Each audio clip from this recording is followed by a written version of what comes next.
几人沿着河流来到湖边，意外发现一辆破旧的公交车。他们先是在里面找到一些肉类罐头，随后又在附近发现一条小船。这瞬间让几人看到了逃生的希望。可就在这时，一艘皮艇开了过来，几人顿时提高了警惕。为首的老头还拿着枪，趁其不备，小帅和大壮瞬间控制了老头。年轻人说他们是地质考察队的，而老头正是他们的老师。因为皮艇损坏，只能在这里暂停休息。随即又打开了木箱，里面放的正是岩石标本，这才让小帅几人打消了顾虑。可等到第二天醒来，大壮发现老头3人逃跑了，还偷走了他们的小船，只留下一顶帐篷空空如也。可还没等多久，又有一拨人突然造访，几人手里全都拿着枪。原来他们是当地的土著人，带头的问小帅有没有见过3个男人，还说他们偷了自己的黄金。为了避免再惹上麻烦，小帅只能说没见过。男人瞥了眼旁边的帐篷，随后又在附近发现了皮艇。小帅的谎言瞬间暴露，他们很快被土著人控制起来。土著人严重怀疑他们是同伙，眼看是解释不清了。二当家建议让他们帮忙追回黄金，有人质在手里也不怕他们逃跑。他们顺着湖边，不久便发现了被偷走的小船，很快也找到逃走的3个男人。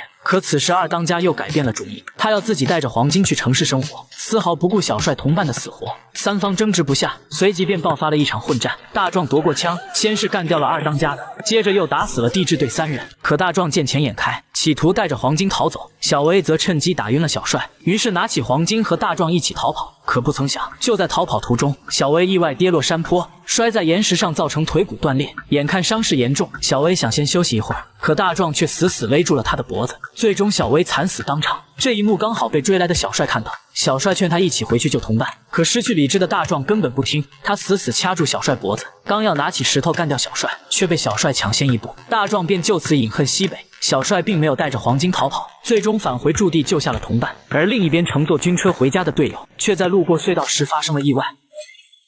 看到周围的恐怖环境，让他不敢发出半点声音。可刚一扭头，便发现了和他一起被抓进来的上校。此时只见一个老汉走向油锅，拿起肉便往嘴里塞。老汉径直走向小坦，先是摸了摸他的腿，接着又去检查了上校的情况。突然被旁边上校的声音吸引，老汉发现上校还没死透，随即拿起斧头向他走去。趁其不备，小坦赶忙挣脱束缚，解开皮带，但他并没直接逃跑。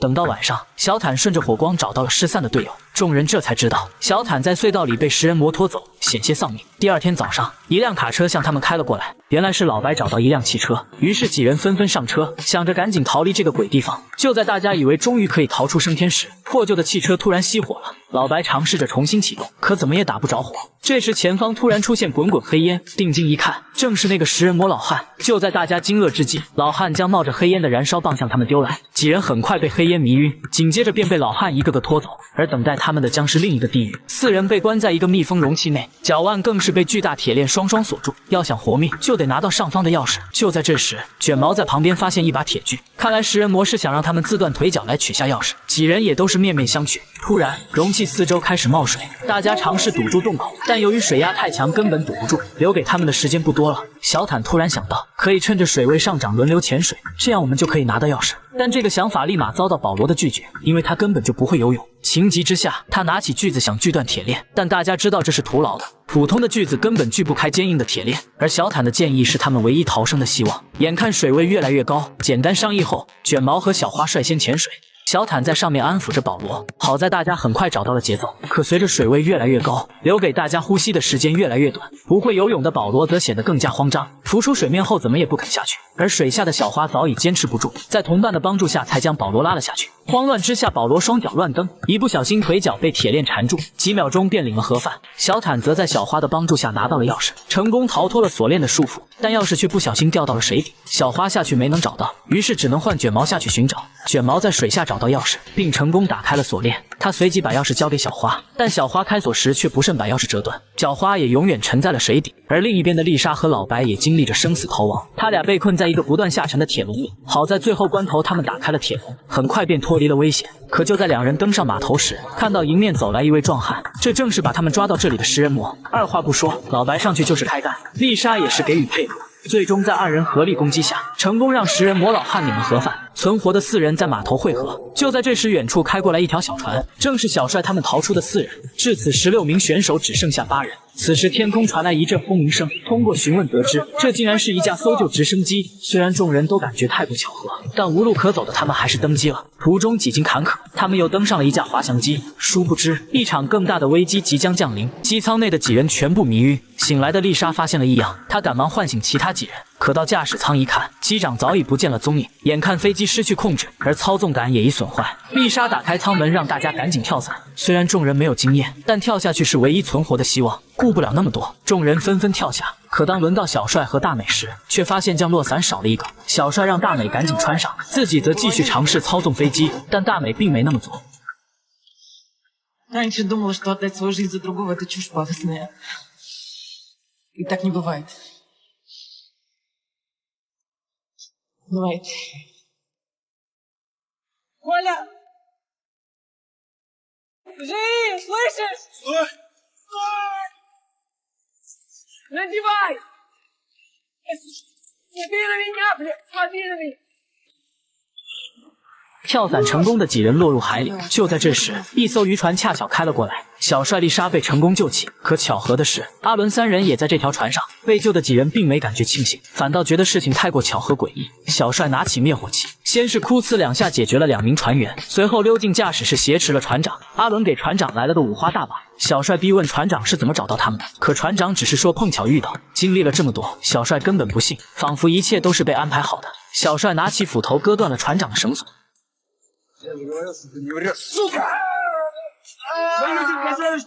严刑逼问下，船长终于说出实情。原来船长也是被逼无奈，如果他不这么做，那些人则会杀了他的家人。但他也不知道那些人的真实身份，他只是根据 GPS 定位来到这里。他的一举一动更是在摄像头的监视之下。原来生存游戏还在继续，剩下的5人当中显然有内鬼，并且体内藏有 GPS 定位芯片。大家觉得不应该轻信船长的鬼话，但无奈下还是脱下衣服以证清白。小帅也知道这个方法很难揪出内鬼，一气之下给自己剃成了光头。第2天渔船靠岸，老白和卷毛因为在转机途中遇害，16人的真人秀如今只活下来5人。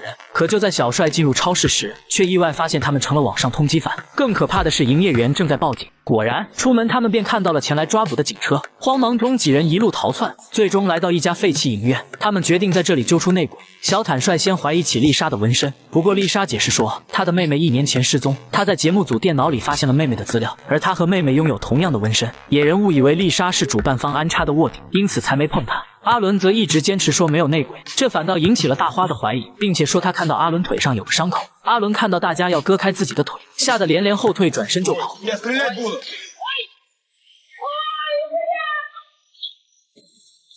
阿伦摔倒，被木棍刺穿胸膛。大花果然在阿伦腿部取出了芯片，可大家万万没想到的是，事情还远远没这么简单。小坦找到前男友寻求帮助，可男人却告诉他们早已被官方宣布死亡，原因是他们在飞往节目地点的途中，飞机不幸发生了坠机事故。为了查明真相，小帅联系朋友到公园见面，可等来的却是一个神秘女人，正是在游戏中被野人打死的队长安娜。安娜告诉他游戏还在继续。另一边，小坦很担心患有心脏病的母亲，便私自叫上大花陪他回家探望。可就在敲门时，旁边的清洁工告诉他，这家的女主人得知女儿身亡后，没几天便因心脏病发作去世了。小坦悲痛欲绝，被大花搀扶着离开。但他们前脚刚走，房门便打开了。女人说好像听到了敲门声，可身边的义工却一口咬定她听错了。大花安慰小坦不要太过伤心，却不小心说出了小坦母亲的名字。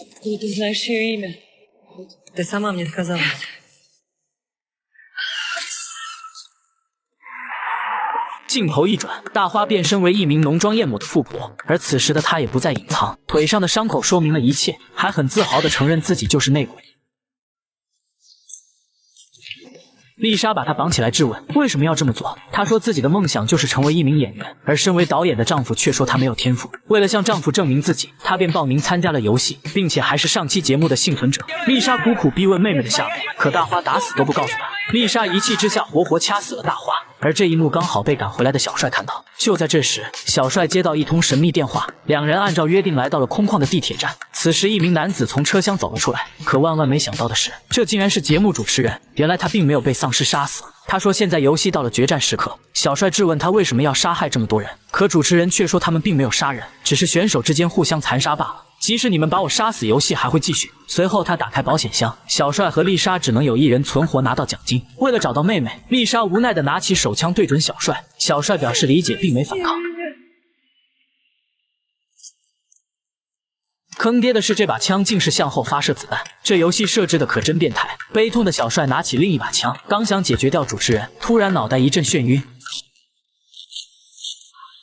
等他再次醒来，已经躺在了医院病床上。医生告诉他，乘坐的节目组飞机坠毁了，而他是唯一的幸存者。随后，探员对他进行了简单问询，并递给他一个装有银行卡的信封。出院后，小帅查看了银行卡余额，竟发现里面正是游戏奖金100万欧元。